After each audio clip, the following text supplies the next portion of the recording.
Здравейте от Витоша, където ще ви разходя малко заедно с пасажи от тази книга "Гладуване за здраве". Юрий Сергеевич Николаев, който може да намерите и в интернет и да прочетете неща, които ще ви заинтригуват, ако имате проблеми с здравето. Или пък, ако искате да си пазите здравето, без да имате проблеми. Тези извадки, които сега ще прочета, са за астматици. По ред причини този клип ще отиде при мои много близки роднини, които имат такива проблеми, но така. Не мога да дишам. Под алергия се разбира свръхчувствителност, вродена или придобита на организма към някои вещества, така наречените алергени. Към алергичните болести спадат бронхиална астма, сенна хредма, уртикария, отток на Квинке и други. Лечебното гладуване при тези болести е изключително ефективно. Свръхчувствителността обикновено се прекратява, симптомите на болестите изчезват. Това е един професор, който е лекувал и излекувал много хиляди народ. Става въпрос за 60-та, 68-та до 80-та година, когато е бил ръководител на клиника. Неговата кариера започва лошо, защото той е гонен от болниците, които се опитвал да внедрява лечебното гладуване като начин на лечение и накрая го заточват в Сибир, в една болница, в която няма връщане назад. Там, в Сибир, пращате, закопвате и край. И изведнъж този лекар започва да връща пациенти, забравени от обществото, забравени от роднините си, и да ги връща в реалния живот, доколкото този живот, който ние живеем, е реален.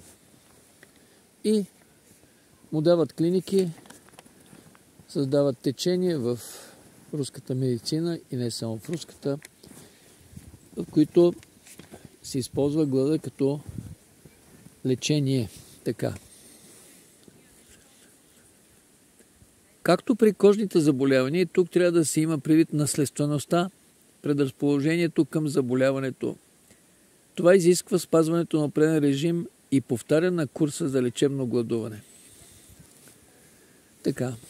И следва тук, освен лечебно гладуване, те трябва да се лекуват и с дихателна гимнастика. Ние разпространяваме безсребърно. Тази книга ще излезе след месец и половина и ще се разпространява безсребърно, безплатно. Ние разпространяваме книгите на така наречения учител Петър Дънов, особено една, която е книга към здравето, в която има особен раздел лечение с дишане, който дед Люб практикува вече от година и нещо. И ви казвам, че резултатът е идеален за един 70 годишен дъртофел, който излиза да диша чистия въздух. Но да продължиме сега, не е важно това. Така. В миналото, така, спомням си за 20-тина, за нашите астматици, те бяха 20 на възраст, от 20 до 70 години. Всички остро реагират на болестта, постоянно се оплакват, че са изморени от астмата, не могат да дишат, лошо спят. През нощта астматичните пристъпи се засилват. В миналото всички наши пациенти са се лекували с лекарства и хормонални препарати, а мнозина от тях са категоризирани като инвалиди втора и трета група. Чета ви тази книга.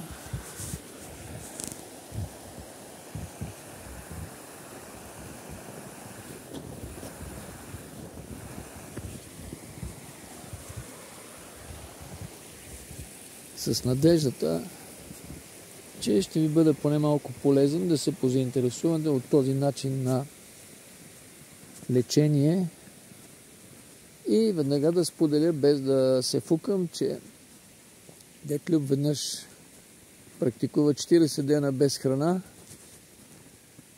поне 10 на пъти до 15 до 20 дена и ефектът беше поразителен. От 107 кг тегло, в момента съм 75, като след 40 годишно дневното гладуване бях свалил до 67 кг и половина. Но това са други въпроси. Да проследим историята на заболяването. Ето, например, болния К, 41 годишен шофьор, инвалид трета група. Провокиращ фактор за развитие на болестта стават конфликтните отношения в работа и вкъщи. Настроението му се понижава, мрачен, раздразителен, често пъти сънува кошмари. Веднъж след някакъв скандал настъпват първите му пристъпи, задъхва се, хрипти. Цялата кръв нахлува в главата му. Има чувство, че всеки момент ще умре. Обхваща го страх, спомняйки си, че брат му умира от бронхиална астма на 22 години. От този ден Къ заживява със страх. Пристъпите стават по-чести, продължителността им се засилва и те вече възникват не само в стресова ситуация, но даже когато на пръв поглед няма никаква причина. Къ вече не е работоспособен и скоро е причислен към инвалидите. При нас дойде заради засилващото се депресивно състояние. Помня, седи пред мен навъсен, мрачен, едва отговарящ на въпросите ми и тук повтаря: аз съм свършен човек, все едно ще умра, астмата ще ме затрие. Чрез гладуване го лекувахме 30 дни. В началото имаше няколко пристъпа, а през възстановителния период пристъпите съвсем престанаха, не се повториха и след като беше изписан от болницата, оживя човека. Самочувствието му се повдигна, страхът, раздарителността изчезнаха, отшумя. Конфликтите, които в началото бяха неразрешими от само себе си, се разсеяха. Да вдишаме дълбоко и да задържиме въздуха. Това е една от практиките, които практикувам. Задържам въздуха до 3 минути и половина, даже 1-2 пъти, през което има възможност кръвта добре да се окисли в белите дробове, да се извърши тази реакция между кръв и кислород. Кислородът е оксижен, той изгаря и една част от всички тези примеси в кръвта още в началото се свързват с кислорода, окисляват се и престават да бъдат проблем за тялото и за клетките, които последствие трябва да приемат този кислород и да функционират правилно. Имайте предвид. Но какво ще ви кажа после, след като прочета този отсек? Друг случай, болния А на своите 64 години изглеждаше като 80 годишен старец, прегърбен, задушаван от тежки пристъпи, задъхвайки се, хриптейки, разказваше за болестта си. Нападаме проклетата, особено на пролет, когато започна да работя, тъй като съм зеленчукопроизводител, като почне да ме души, направо в лехата ме сваля. Повече от 10 години ме мъчи, няма що, ще се мре, нищо не помага. В началото, чрез гладуване, астматичните пристъпи възникваха всекидневно и затова не спирахме приемането на лекарства. След 5-тия ден гладуването пристъпите престанаха и пациента вече не приемаше лекарства. Нямаше нужда от тях и по времето на възстановителния период болният беше изписан в сравнително добро състояние. Година след това не е получавал пристъпи. Сега при домашни условия редовно провежда краткосрочни гладувания. Тук не става въпрос за друго, това е само главотерапия. При мен или при другите, които са подобни на мен, става въпрос за пост, в който ние постиме и се лишаваме от храна осъзнателно, без да изпитваме глад, без да изпитваме стремеж към храна. И мога да споделя само, че когато съм в такива състояния, с удоволствие гледам как хората се хранят, без да имам чувството за храна, за глад, за неприятност. Всичко това се почва постепенно. Не може да се почне изведнъж и не трябва да се прави изведнъж. Задължително трябва да се спрат меса и местни продукти. Задължително трябва да се ограничи приемането на храна в готвен вид. Значи да знаете, че дед Люб, който е на 70 години, от 30 години вече не е вегетарианец, от 20 няколко години не яде готвено. Той е само преминал на плодове, зеленчуци, може да хапне пица, може да хапне паниран кашкавал, може да хапне такива, но готвена храна не. Разни помии не. И за своите 70 години той е в завидно здраве. Само преди 10 дена приключи моя пост 15 дена без храна, в което пост загубих само 2-3 кг тегло, което означава, че нямам много тегло за губене. Когато ви чета тези книги и ви опътвам към подобен начин на лечение, това изисква психическа подготовка, защото тук е необходимо да имате воля и да имате информация, че хиляди хора са минали по този път и са излекували, и ваш е въпросът дали искате да се излекувате или не искате, дали имате воля да го направите или нямате. Витош. Един от пунктовете, в които аз периодично събирам енергия и здраве. И ви съветвам и вас всяка сутрин да излизате поне 10-15 минути на слънце, да дишате дълбоко. Това е практика за дишане. Да задържате въздуха колкото може по-дълго и да видите какъв ще бъде резултата. Той не може да бъде в никакъв случай лош. Моята дъщеря, жива и здрава да ми е, също пати от алергични реакции, мина през някакви хормонални интервенции, които не ми се разправя. И този клип, като го направя, ще го пусне на нея, защото и внучката ми има алергични отклонения, някакви малки алергии.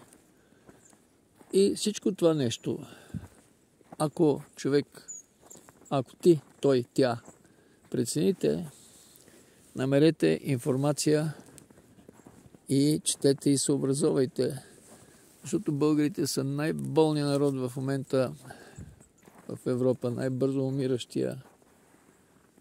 И това е факт. Когато ви говоря за гладуване, ви го казвам от личен опит, а не така.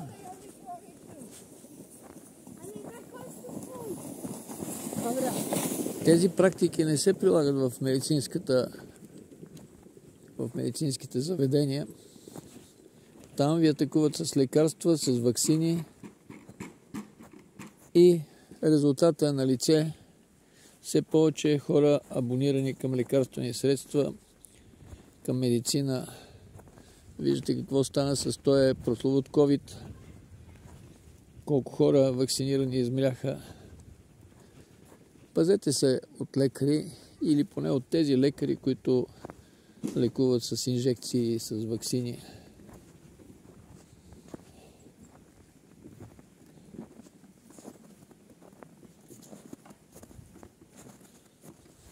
Здрасти! Здрасти! Вигам да не ти е лошо. Не, всичко е супер, малко си почивам. От какво се почиваш? От кой се измори? Малко, паднах и си почивам. Ти знаеш, че един почина и го закопаха в гробищата.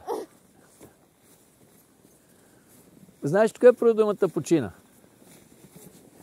Всичката чи, знаеш ли какво означава? Не. Това е енергията, която ни кара да излезнаме здрави. Оттам про думата чистота. Чи, 100 пъти. Чиляк. Знаеш ли какво е чиляк? Не. Човек. А знаеш ли какво е училище? Да. Ти учиш ли? Да. Какво учиш? Какво трябва? Какво? Какво трябва да уча?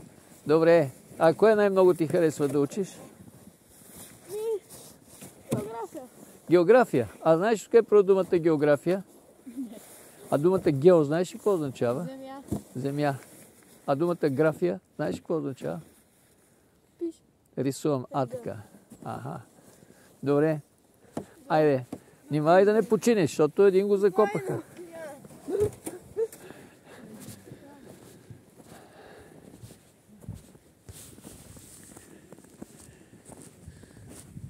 Желая ви приятно гледане на този клип.